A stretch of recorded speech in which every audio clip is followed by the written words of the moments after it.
Hi, my name is BronzeBoy48 and this is my journey as a Bronzeman. As a Bronzeman, I must follow a strict set of rules that I have set for myself. I cannot trade other players, I cannot pick up loot from other players. This means no pking or picking up items dropped by another player. In order to use an item, I must unlock it by first obtaining the item in-game. Once an item becomes unlocked, that item can be bought and or sold in the Grand Exchange from that point forward. I've had this clue scroll in my bank since like the first or second day I started this account, so I think it's long past due that we finish it. I already completed one step earlier in the account because I passed by the guy, but now I gotta speak to Doomsayer. Oh, and there's the casket just like that. And what do we get? We get 8 salmon, a black dagger, and 14 dig site teleports worth 140k coins. That like doubles my bank almost, I'm pretty sure. Just those teleports alone are like 130k, so that's huge because I need to get 43 prayer and that is going to help out a ton. And so I need 68 dragon bones on a gilded altar in order to get 43 prayer. And there we have it, 43 prayer. Can use all the protection prayers now. With 43 prayer now achieved, the time to complete Monkey Madness has come. This is one of the most important quests in RuneScape for one simple reason. It unlocks the Dragon Scimitar. This is the best melee weapon that doesn't require really high stats. With the Abyssal Whip requiring 85 Slayer for me to unlock, the Dragon Scimitar will be my go-to weapon until then.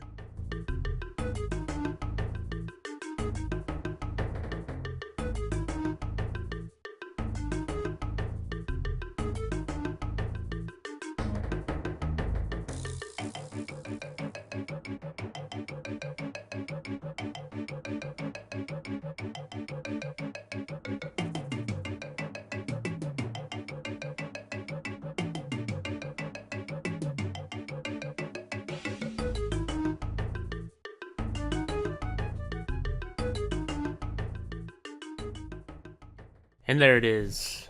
Monkey Madness complete. Gave us 3 diamonds and 10k cash. But most importantly, we can unlock the Dragon Scimitar. My attack level is not quite at 60, so we've still got a lot of work to do there and train that up until I can use the Scimitar.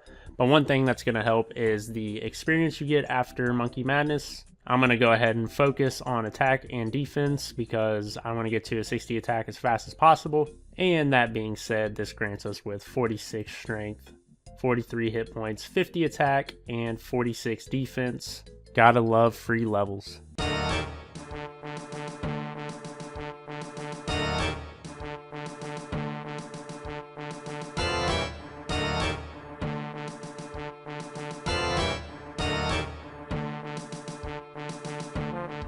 And here's the wanted quest complete. Grants us a juicy 5,000 Slayer experience.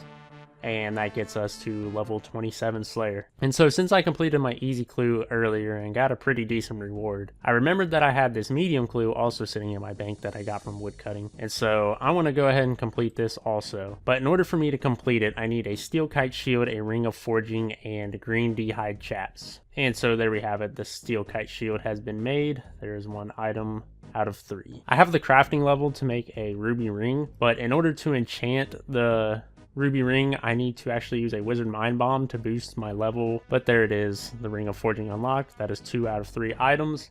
I have the green d'hide chaps already, but I need to be able to wear them, and that requires level 40 range. Currently level 38. So I'm going to train a little bit of Slayer on these twisted banshees, and this should get us to level 40. And there we have it, level 40 range. I was playing a little bit of mobile, and as you can see, I also unlocked the adamant kite shield, so that'll be a nice little tank shield that we can use.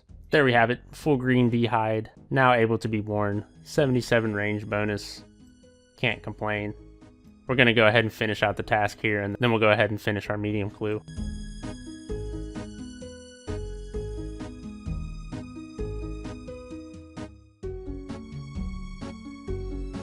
And there it is, the casket achieved. What will we get? A whole load of junk. So I've actually obtained a lot of the requirements for the majority of these Recipe for Disaster subquests. So I'm going to go ahead and complete all of them that I can. That way I can just get them out of the way and see which ones I have left to complete.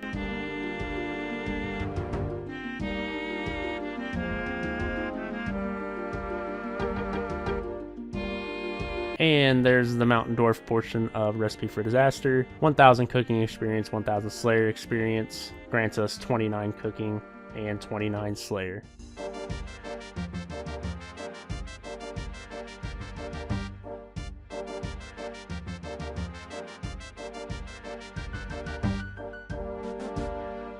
And there we have the freed goblins. And that grants us level 23 farming, level 37 crafting, and level 30 cooking.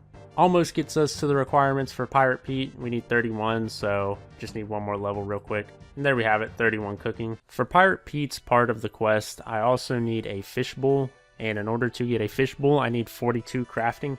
And my cash pile is pretty low, so I'm gonna need to make a little bit of money so I can buy some supplies to train my crafting. So here we are, collecting a little bit of Mort Meyer fungus. Couple batches down, sold them, gets us to about an 80k cash pile. So now I'm going to make some emerald bracelets and get some experience. Making these, I was prepared to lose money, but surprisingly enough, they actually profit. So I actually profited from my crafting grind where I thought I was going to lose money, so I was actually pretty stoked about that. And so after getting all the way up to 42 crafting, I now have a cash stack of 111k. I also needed a raw cod for the quest, so here we are unlocking the raw cod.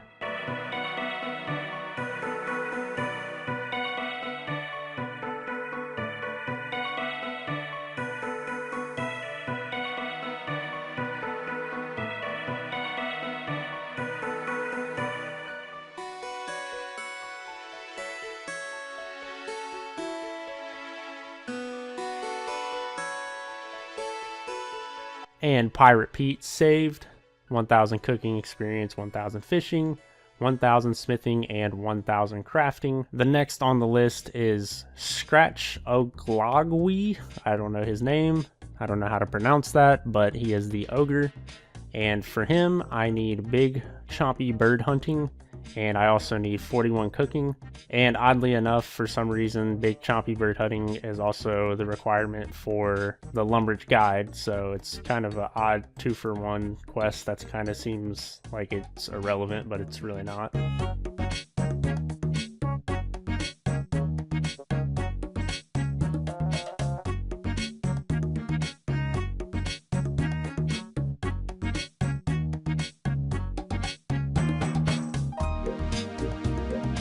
And there we have it. Big chompy bird quest completed. Grants us 32 cooking. And there is level 40 cooking. We can now complete the Lumberage Guide portion of Recipe for Disaster.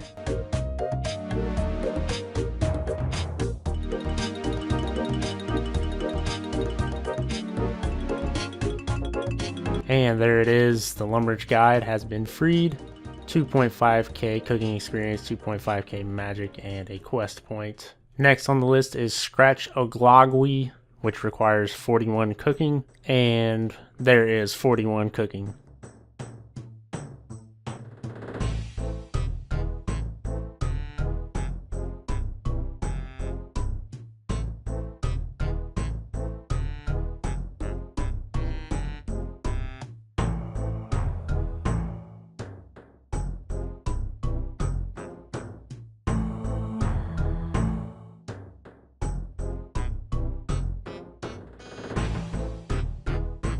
And there's the ogre part completed. 1.5k cooking, woodcutting range, and crafting experience. Gets us to 42 range, and one more Recipe for Disaster quest off the list. We've got 2 left, which have some pretty hefty requirements. But the one I'm going to try to tackle in the next episode is going to be... The one I'm going to try to tackle first in the next episode is going to be Ceramic Vase. I think that's how you pronounce his name. So I have to do part of the Legends quest, which has a lot of requirements. So we're going to get all of that done next episode. Thank you so much to everybody that's been watching these episodes and hopefully have been enjoying them also. I've been having so much fun making these. It's like, I feel like a kid again making these episodes. It brings back a lot of nostalgia for me, but I wanted to mention that my clan chat is open, or friend chat, or whatever they call it. It is Bronzeboy48. So if you want to join the clan chat, the friend chat, and would like to chat with me when I'm online or with whoever's in the chat lobby, go ahead and do that. Hopefully I will chat with some of you guys in there. See you in the next episode.